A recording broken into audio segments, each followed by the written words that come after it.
എന്തായാലും അപകടം നടന്ന ബ്ലൈൻഡ് സ്പോട്ടുള്ള ഈ പനയമ്പാടത്ത് റോഡിൻ്റെ രീതി മാറ്റും, റോഡിൻ്റെ ഗതിയും ദിശയുമെല്ലാം അപകടത്തിന് കാരണമായിട്ടുണ്ടാവാം, റോഡിൻ്റെ അശാസ്ത്രീയമായിട്ടുള്ള നിർമ്മാണം കാരണമായിട്ടുണ്ടാവാം എന്ന് തന്നെയാണ് മന്ത്രിയും പറയുന്നത്. ഈ വിഷയം ആഴത്തിൽ പഠിച്ച് മാറ്റങ്ങൾ വരുത്താൻ വേണ്ടി ഏർപ്പെടുത്തുന്നു എന്നുള്ളതാണ്. നോക്കൂ, 7 പേരുടെ ജീവനാണ് ഈ സ്ഥലത്ത് മാത്രം കഴിഞ്ഞ വർഷങ്ങളിൽ നഷ്ടപ്പെട്ടത്. 65ഓളം ആളുകൾക്കാണ് പരിക്കേറ്റത്. 55ഓളം അപകടങ്ങൾ ഉണ്ടായ സ്ഥലമാണ് പനയമ്പാടം. ഇത് 2022 തന്നെ നിയമസഭയുടെ ശ്രദ്ധയിൽ വന്നിരുന്നു. അന്ന് ഇങ്ങനെയൊരു തീരുമാനം മോട്ടോർ വാഹന വകുപ്പും ഗതാഗത വകുപ്പ് PWD വകുപ്പും ചേർന്ന് എടുത്തിരുന്നുവെങ്കിൽ ഈ പ്രശ്നം അന്നേ പരിഹരിക്കാമായിരുന്നുവെന്ന് മാത്രമല്ല, ഈ 4 കുഞ്ഞുങ്ങളുടെ ജീവൻ നമുക്ക് തിരിച്ച് രക്ഷിച്ചു പിടിക്കാമായിരുന്നു.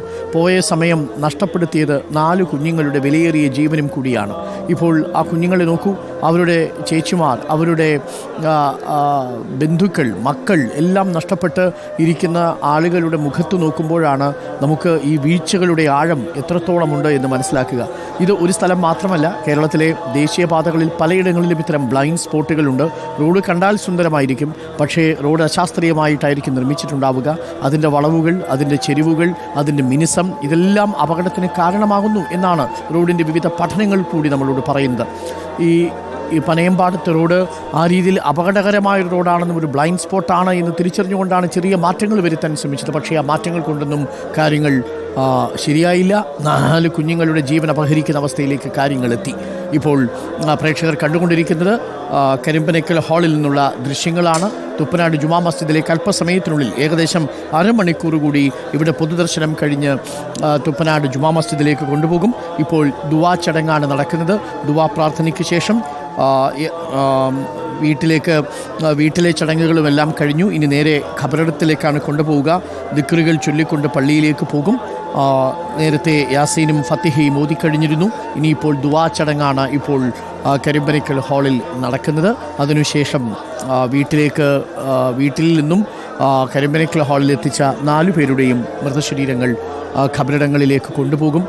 കുഞ്ഞുങ്ങളെ ഒരു നോക്ക് കാണാനും അന്ത്യയാത്രാമൊഴി ഏൽപ്പിക്കാനുമായി ആയിരക്കണക്കിന് ആളുകളാണ് ഇപ്പോൾ കരിമ്പനക്കൽ ഹാളിന് ചുറ്റും തടിച്ചു കൂടിയിരിക്കുന്നത്. നമുക്കൊപ്പം അഷ്കർ അലി കരിമ്പയുണ്ട്, ഇക്ബാൽ അറക്കലുണ്ട്, അർജുൻ മട്ടന്നൂരുണ്ട്, മുബഷിർ പി അക്ബറുണ്ട്, സിനോജ് തോമസ് ഉണ്ട്.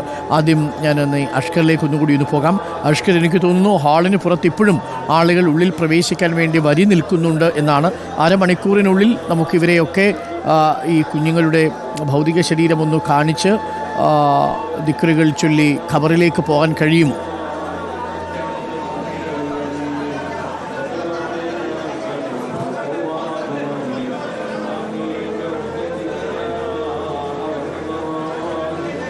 അരുൺ, പുറത്ത് കരിമ്പനക്കൽ ഹാളിനകത്തും പുറവും അതിൻ്റെ പാർക്കിംഗ് ഗ്രൗണ്ടും വരാന്തകളും എല്ലാം തന്നെ ആൾക്കൂട്ടം കൊണ്ട് നിറഞ്ഞിരിക്കുന്നു എന്നുള്ളതാണ് അവസ്ഥ.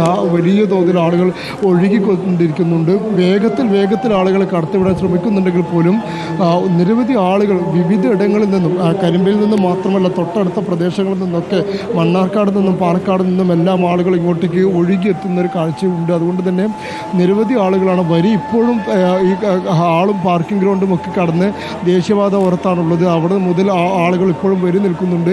ഈ കുറഞ്ഞ സമയത്തിനുള്ളിൽ ഇത്രയും ആളുകൾക്ക് ഇനി ഇത് കണ്ടു തീർക്കാനാവുമോ ഇല്ലെങ്കിൽ കാണിക്കാനാവുമോ എന്നുള്ള കാര്യത്തിലൊക്കെ സംശയം തന്നെയാണ്. എന്നാൽ 10 മണിക്ക് തന്നെ ഇവിടെ നിന്നും സംസ്കാര ചടങ്ങുകൾക്കായി മൃതദേഹം ഇത്തരത്തിൽ പ്രാർത്ഥനകളോടെ തന്നെ തുപ്പനാട് ജുമാ മസ്ജിദ് ഖബർസ്ഥാനിലേക്ക് കൊണ്ടുപോകും. ആദ്യം മയ്യത്ത് നമസ്കാരം ഉണ്ടാകും, അതിനുശേഷമായിരിക്കും ഖബറടക്കമുള്ള ചടങ്ങുകൾ ഉണ്ടാവുക. അപ്പോൾ അതിന് കൃത്യസമയത്തിന് തന്നെ കൊണ്ടുപോകുമെന്നാണ് അറിയിച്ചിരിക്കുന്നത്. ഇന്ന് വെള്ളിയാഴ്ച ആയതുകൊണ്ട് തന്നെ 12:30 മുമ്പായി തന്നെ എല്ലാ ചടങ്ങുകളും പൂർത്തിയാക്കാനാണ് കുടുംബങ്ങളും അതുപോലെ തന്നെ ഇവിടെ ഒപ്പമുള്ള നാട്ടുകാരും ഒക്കെ തന്നെ തീരുമാനിച്ചിരിക്കുന്നത്. അതിനുവേണ്ട നടപടിക്രമങ്ങളാണ് പുരോഗമിക്കുന്നതും.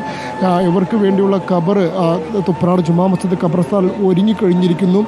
4 പേർക്കും കൂടി ഒരു ഖബർ നിർമ്മിച്ച് അതിൻ്റെ അടിഖബറുകൾ വെവ്വേറെയാക്കി ഒറ്റ ഖബറായിട്ടാണ് ഈ 4 പേരുടെയും ഖബറുകൾ ഒരുക്കിയിരിക്കുന്നത്. അതിൽ അടിഖബറുകൾ മാത്രമാണ് വ്യത്യസ്തമായിട്ടുള്ളത്. ഇവർക്ക് എല്ലാവർക്കും ഇനി ഒരു മേൽക്കൂരയാണ്, ഒരു ഖബറിൻ്റെ ഒരു മേൽക്കൂരയാണ് ഉണ്ടാവുക എന്നുള്ളതാണ്. എല്ലാ ജീവിതത്തിലെല്ലാം ഒരുമിച്ച് നടന്നവർ അവസാനം ഒരു മേൽക്കൂരയ്ക്ക് കീഴിൽ ഒരുമിച്ച് തന്നെ മടങ്ങുന്നു, അന്ത്യയാത്രയ്ക്ക് ഒരുങ്ങുന്നു എന്നുള്ളതാണ് സ്കൂളുകളിലാണെങ്കിലും മദ്രസകളിലാണെങ്കിലും ജീവിതത്തിലാണെങ്കിലും കളിസ്ഥലങ്ങളിലാണെങ്കിലും എല്ലാം ഒരുമിച്ച് നടന്നിരുന്ന സുഹൃത്തുക്കൾ അവസാന യാത്രയിലും അവസാനത്തെ പൊതുദർശനത്തിനും എല്ലാം അവസാനമായി ഇനി പള്ളികളിലേക്ക് പോകുന്നതും പള്ളിയിലെ മയ്യത്ത് നമസ്കാരത്തിനും അതിനുശേഷം ഈ ഖബറിടത്തിലേക്കുമെല്ലാം ഖബറിലടക്കം എല്ലാം ഒരുമിച്ച് എന്ന് തന്നെ പറയേണ്ടി വരും. അത്തരത്തിലുള്ള ഒരു യാത്രയാണ് നാട്ടുകാരും കുടുംബങ്ങളുമൊക്കെ ഇവർ ഒരുക്കിയിരിക്കുന്നത്. ഒരുമിച്ച് കഴിഞ്ഞവർക്ക് ഒരുമിച്ചുള്ളൊരു യാത്ര ഇപ്പോൾ തന്നെ ഈ നാട് ഒറ്റക്കെട്ടായി തന്നെ നൽകുന്നു. ഈ നാട് അത്രയേറെ വേദനയോടെ വിട ചൊല്ലി ഇവരെ യാത്രയാക്കുകയാണ്. കാരണം ഞാൻ മടങ്ങി വരാം. വേദനിപ്പിക്കുന്ന ദൃശ്യങ്ങളാണ് പ്രേക്ഷകർ കണ്ടുകൊണ്ടിരിക്കുന്നത്.